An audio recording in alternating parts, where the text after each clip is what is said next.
বাগেরহাটের চিতলমারীতে স্বেচ্ছাসেবী সংগঠন প্রিয়াঙ্কা মল্লিক ফাউন্ডেশনের উদ্যোগে শীতার্তদের মাঝে শীতবস্ত্র, মেধাবী শিক্ষার্থীদের মাঝে শিক্ষাবৃত্তি ও অসহায় ব্যক্তিদের চিকিৎসা সহায়তা প্রদান করা হয়েছে।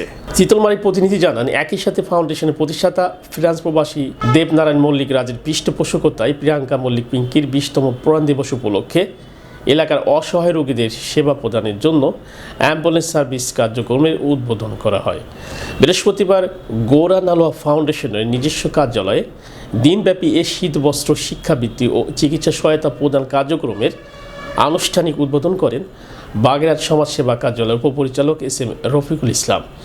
এ সময় ফাউন্ডেশনের সভাপতি সুনীল কুমার বিশ্বাস সভাপতিত্বে ও সাধারণ সম্পাদক অজিত কুমার মণ্ডলের সঞ্চালনায় বিশেষ অতিথি হিসেবে উপস্থিত ছিলেন ভারপ্রাপ্ত উপজেলা স্বাস্থ্য পরিবার পরিকল্পনা কর্মকর্তা ডাক্তার সুমন তালুকদার। অনুষ্ঠানে অন্যান্যের মধ্যে উপস্থিত ছিলেন ফাউন্ডেশনের সহসভাপতি পরিতোষ বিশ্বাস, কোষাধ্যক্ষ তুষারকান্তি বৈরাগী সহ সংগঠনের বিভিন্ন পর্যায়ে সদস্যবৃন্দ, এলাকার গণ্যমান্য ব্যক্তিবর্গ।